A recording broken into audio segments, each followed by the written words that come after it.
불편한 편의점 작가 김호연 작가 간증을 좀 봤습니다. 제가 서점을 종종 가는 편입니다만은 가보면 항상 그 베스트셀러 코너를 보게 되는데 이 불편한 편의점이 참 꽤 오랫동안 있는 거를 이제 저 보고 있는데요. 이 내용은 일반 소설이지만 아까도 쭉 소개한 것처럼 주제가 선한 이웃입니다. 선한 사마리아인을 생각하면서 쓴 거죠. 그래서 주인도 권사님이시고 어쨌든 그 내용 안에 참 크리스천의 이 선한 어떤 섬김과 베품 아마 그런 내용을 이제 녹여서 그렇게 한 건데 굉장한 지금 작품이 됐습니다. 100만 부가 팔린다는 거는 이거는 요즘 같은 경우는 더 그렇죠. 그래서 특히 저는 이제 이건 우리 설린교회에 딱 맞는 책이다 이제 그런 생각을 하게 되는데요.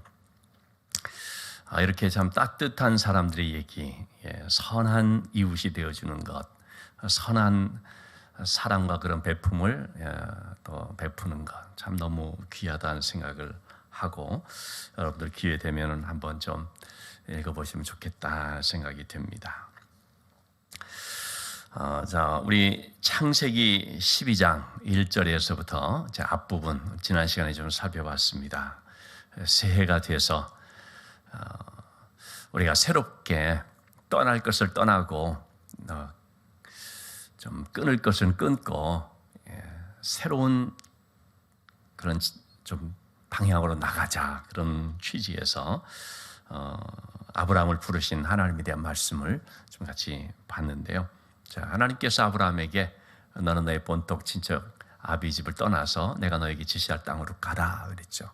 아브라함이 그 말씀에 순종해서 약속의 땅이라고 하는 하나님의 인도하심을 받아서 가나안 땅으로 왔습니다. 하나님께서 말씀하실 때는 항상 약속과 명령이 있다고 했죠. 약속하시면, 명령하시면 반드시 약속이 있습니다. 내가 너에게 지시한 땅으로 가라. 그러면 너는 복이 될 것이다. 그리고 내가 너와 함께 할 것이다. 너를 축복하는 자에게 내가 축복하고 너를 저주하는 자에게 내가 저주한다. 이게 하나님께서 너의 편이 되어 주신다는 말씀이라고 말씀드렸죠. 자, 이렇게 하나님께서 말씀하신 것을 듣고 아브라함이 그 말씀에 순종해서 드디어 약속의 땅에 왔습니다. 자, 그런데 약속의 땅에 와서 얼마나 지났는지 모르지만 약속의 땅에 와서 그 다음 나오는 사건은 뭐냐면요, 축복이 아니라 시련을 만난 그런 내용입니다. 그러면 하나님의 말씀을 듣고 오면 그러면 꽃길만 걸어야 될 것처럼 생각되는데 또 그렇게 얘기하는 경우들도 많이 있지요.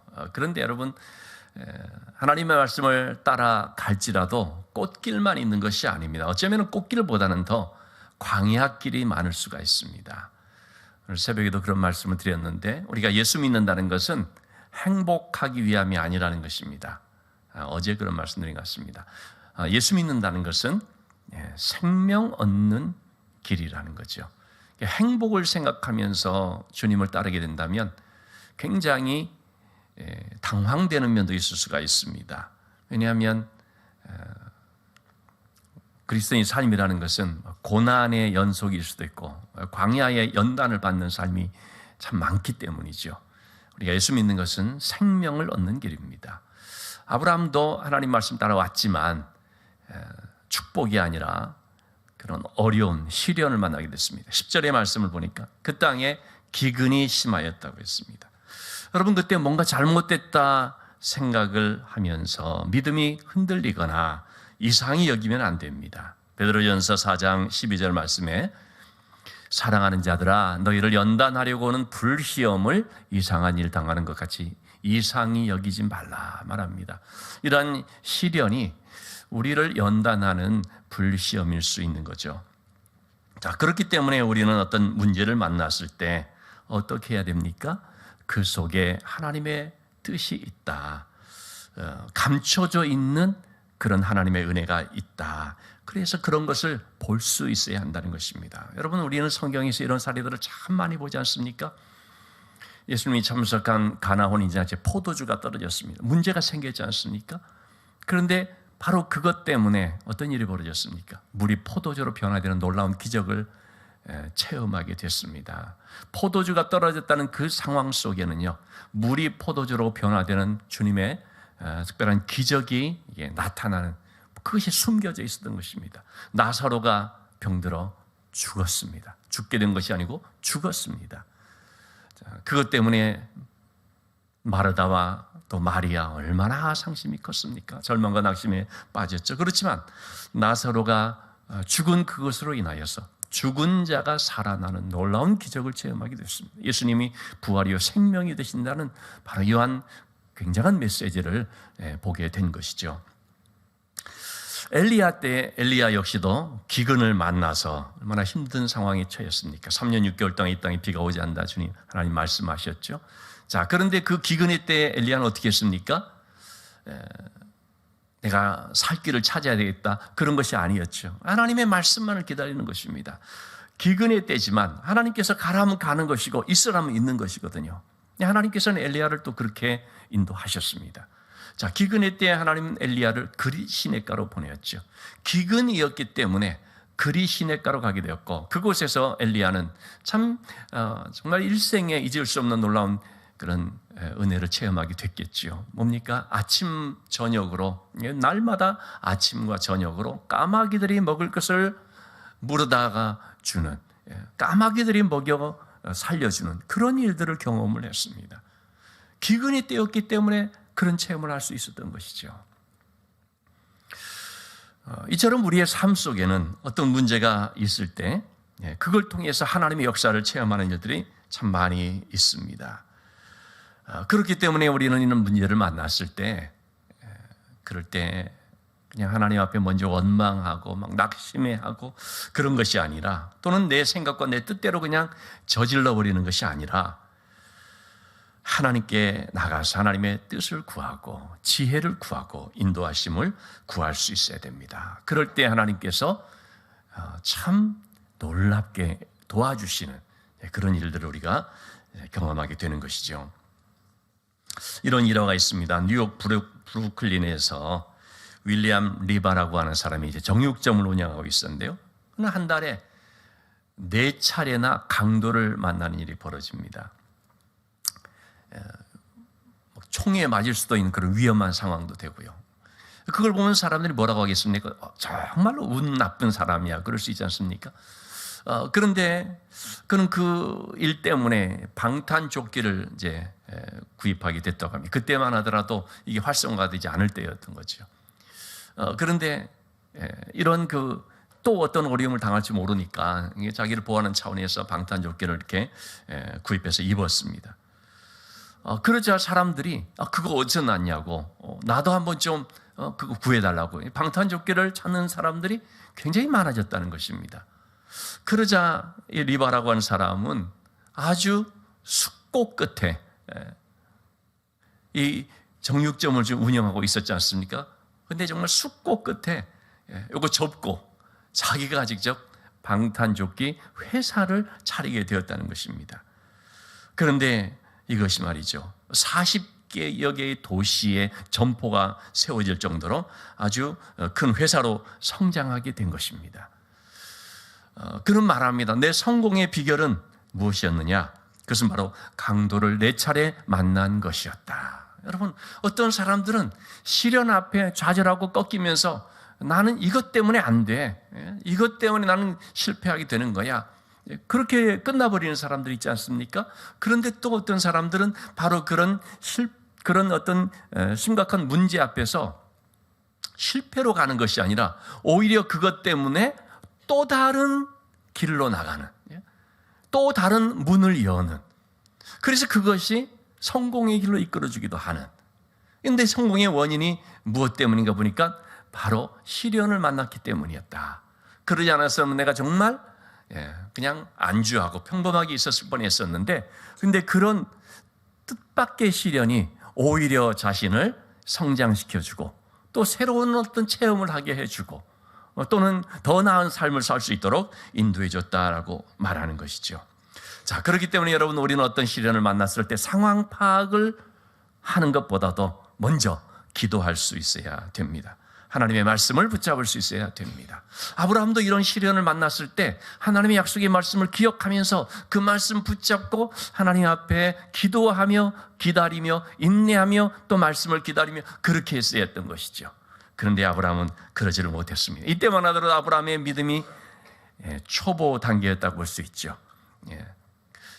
하나님의 약속의 말씀을 믿고 출발했지만 또 믿음으로 따라왔지만 그런데 아직 영그러지지 않은 그런 믿음의 상태죠. 여러분, 우리가 말씀을 순종하면서 믿음으로 산다고 할 때도요, 항상 그런 삶의 과정에 연단이 꼭 필요한 것입니다. 연단을 통해서 그래서 우리가 이 신앙이 점점 더 다져지는 것이고 다듬어져 나가는 것입니다. 처음부터 훌쩍 성장이 되고 뭐 그냥 쉽게 열매를 맺고 그런 거 없습니다. 특히 믿음에 있어서는, 신앙의 세계에 있어서는 더욱더 그렇습니다. 알찬 열매를 맺기까지는 반드시 그 과정 속에 하나님께서 그를 훈련시키는 것이 꼭 있다는 것이죠. 아브라함도 바로 그런 단계들을 이제 거치게 되는 것입니다. 어쨌든 아브라함은 이런 어려움을 만났을 때 그만 자기의 생각으로 판단하고 자기의 또 판단을 따라서 결정을 해버리는 거죠. 그래서 그만 약속의 땅에 왔는데 거기서 뿌리를 내리고 잘 거주를 했어야 했는데 그러지를 못하고 쉽게 그 땅을 떠나서 애굽으로 내려가자고 애굽 땅으로 가게 됐습니다. 애굽에 거류하기 위해서 갔다고 성경은 말하고 있는 것이죠. 자, 이것은 말이죠, 아브라함이 일종의 신앙의 국경선을 넘은 것이다라고 볼 수 있습니다. 여러분, 우리의 삶에는 항상 어떤 선이 있습니다. 넘지 말아야 될 선이 있습니다. 차를 운전하면서도 중앙선 넘으면 안 됩니다. 또 뭐 차로를 변경할 때도 실선 그어진 데서 하면 안 되지요. 점선이 된 데서 해야 되는 것이죠. 이처럼 반드시 어떤 선이라는 것이 있어서 넘었다가는 목숨이 위태로운 정말 크게 잘못되는 것들이 많이 있지요. 우리 젊은 청년들도 남녀 이성 교제에 있어서도요, 넘지 말아야 할 선이 있는 것입니다. 우리 그리스도인으로서, 하나님의 자녀로서 정말 반드시 지켜야 되는 선이 있는 것입니다. 결혼에서도 마찬가지입니다. 결혼하면 서약을 하는데 그것은 하나의 선을 넘지 않기를 서약하는 것입니다. 절대로 바람피지 않는다.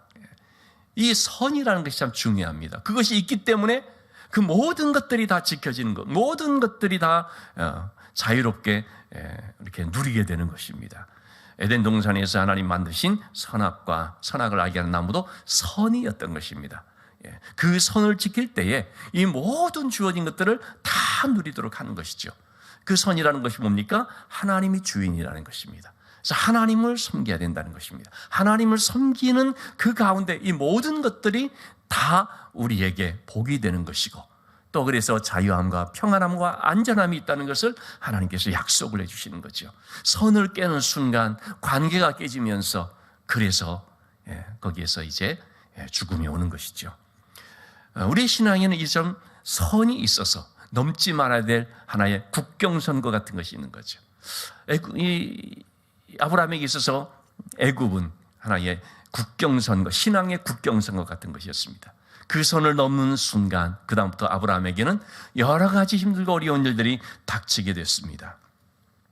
아브라함이 약속의 땅을 떠난 결과가 어떻게 됐습니까? 몇 가지 나타나게 돼. 첫째는 두려움입니다. 12절의 말씀을 보면 애굽 사람이 그대를 볼 때 이르기를 이는 그의 아내라 하여서 나는 죽이고 그대는 살리리라.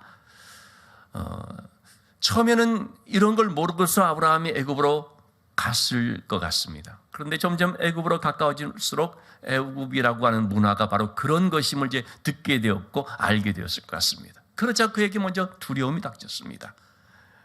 아내를 빼앗고 그래서 나를 죽일 것이다. 아직 그런 일이 생긴 것이 아닙니다. 벌써 자기의 생각 속에는 이미 이것이 일어난 것처럼 여겨져서 두려움이 온 것이죠. 자, 왜 그런 생각을 하게 되었겠습니까? 또 그런 두려움이 그에게 임하게 되었겠습니까? 하나님을 떠났기 때문이죠. 하나님의 말씀의 그 땅을 떠났기 때문인 것이죠. 그러니까 그 약속의 땅에 있을 때는 하나님 나를 지켜주신다, 하나님 나와 함께 하신다, 이런 믿음이 있겠는데 그 땅을 떠나니까 하나님 나와 함께 해주지 않을 거야. 그런 생각으로 인하여서 두려울 수밖에 없는 것입니다. 내가 잘못했으니까 당연히 하나님 나와 함께 해주지 않겠지. 그러니 내 힘으로 살 생각을 하게 되면 두려움이 생길 수밖에 없는 거죠. 자, 그래서 그는 이런 두려움 앞에서 어떻게 문제를 해결하려고 합니까? 자기의 방법으로 이제 해결할 생각을 하죠. 그게 뭐였냐면 거짓말입니다. 약속의 땅을 떠난 결과 첫째로 온 것이 두려움이었고 두 번째 온 것이 거짓말이었습니다. 13절의 말씀에서 원하건대 그대는 나의 누이라 하라. 그러면 내가 그대로 말미암아 안전하고 내 목숨이 그대로 말미암아 보전되리라. 자기 아내를 누이라 하라는 것입니다. 그래서 내 목숨은 좀 보전될 것이다. 자기 살기 위해서 거짓말 좀 하자는 것이죠. 자, 그렇게 되면은요, 여러분, 신뢰를 잃어버리게 되죠. 아내로부터도 신뢰를 잃어버리게 되는 것이고, 가족들로부터도 신뢰를 잃어버리게 되죠. 그 어떤 위기를 모면하기 위해서 거짓말 해버리는 것은 그 순간은 위기를 좀 면할 수 있을지 모르지만 그 뒤에 따르는 결과는 정말 좋지 않은 것입니다. 자, 그리고 세 번째로 나타난 것이 뭐였습니까? 빼앗기고 말았습니다. 15절의 말씀에 바로의 고관들도 그를 보고 바로 앞에서 칭찬함으로 그 여인을 바로의 궁으로 이끌어 들인지라. 결국 아내를 빼앗겨 버린 거죠. 여러분, 우리가 말씀을 떠나서 믿음으로 살지 못하게 되면요, 소중한 것들을 잃어버리게 됩니다. 어떤 물질을 잃어버린 차원이 아닙니다. 정말 귀한 가치를 잃어버리게 되는 것입니다. 다윗도 범죄한 결과 자기가 잃어버린 것들을 얘기하죠. 먼저 마음의 정직함, 이 정직한 마음을 잃어버렸다고 말하죠. 구원의 기쁨을 상실했다고 하죠. 성령을 또 잃어버렸다고 하죠. 이처럼 이렇게 우리가 정말 귀한 이 가치들을 잃어버릴 수가 있는 거죠. 자, 그리고 또 아브라함에게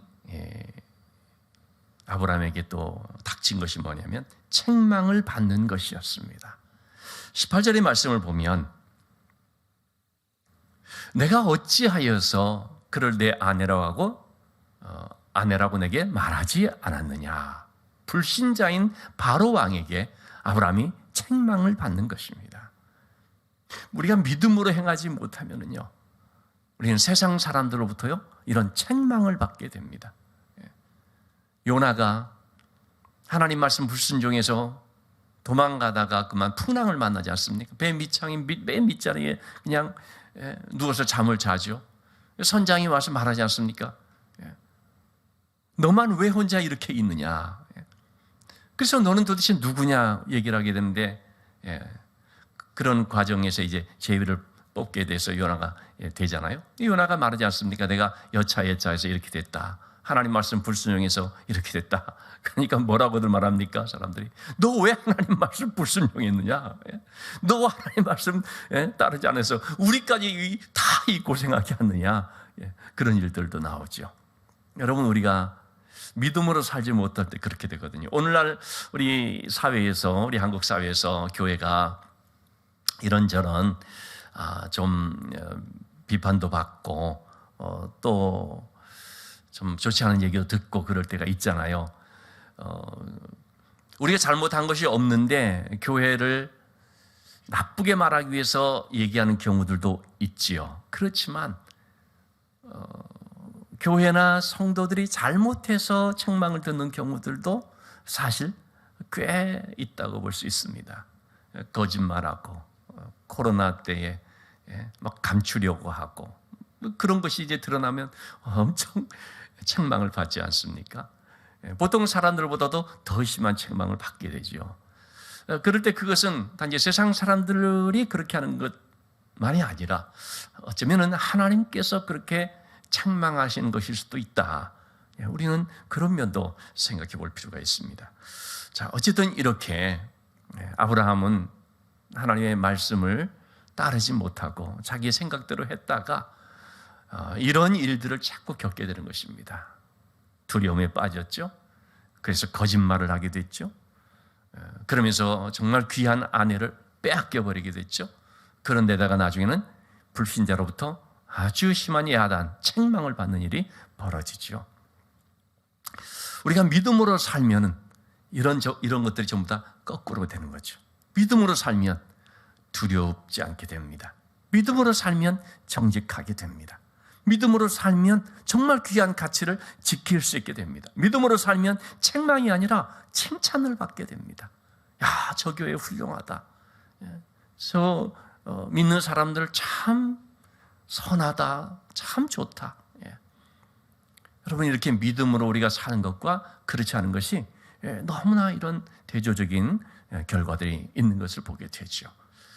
자, 이런 가운데 있을 때 하나님께서 개입해 주셨습니다. 17절의 말씀에 보면 하나님께서 아브라함의 사례의 일로서 바로와 그 집에 큰 재앙을 내리시게 됩니다.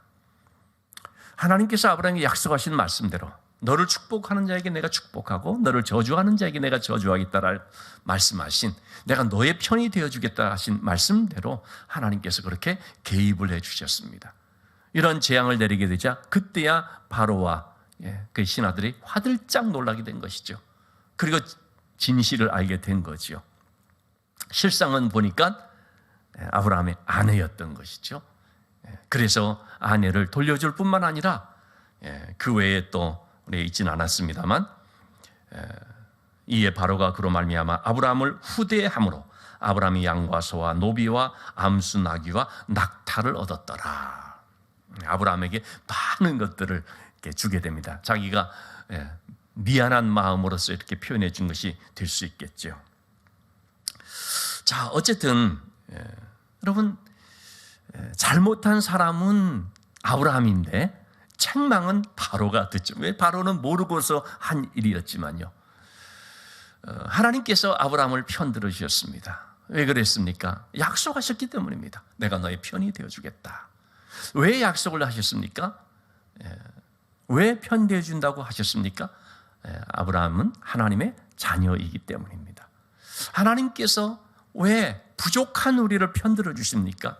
우리가 잘못했음에도 불구하고 잘못한 우리를 두둔해 주시거나 잘못한 우리 편에 이렇게 서 주시게 될까요? 그것은 참 우리가 부족하고 연약하지만 하나님의 자녀이기 때문입니다. 자녀와 그렇지 않은 사람은 이렇게 다른 것입니다. 편파적이라고 할 수 있습니까? 그렇지 않습니다. 내 자녀는 그렇게 하게 되는 것이죠. 이처럼 하나님께서는 우리를 자녀 삼아 주셔서 그래서 우리의 부족함에도 함께 해주시고 우리를 도와주시는 것을 볼 수 있겠습니다. 자, 아브라함은 잃었던 아내를 되찾게 되었습니다. 그런데 아브라함은 아내를 되찾은 것도 참 기쁜 것이지만 아브라함이 또 되찾은 것이 있다고 한다면 그것은 바로 하나님께 대한 믿음이라고 할 수 있을 것입니다. 이런 사건을 통해서 하나님이 정말 이렇게 함께 해주시는구나.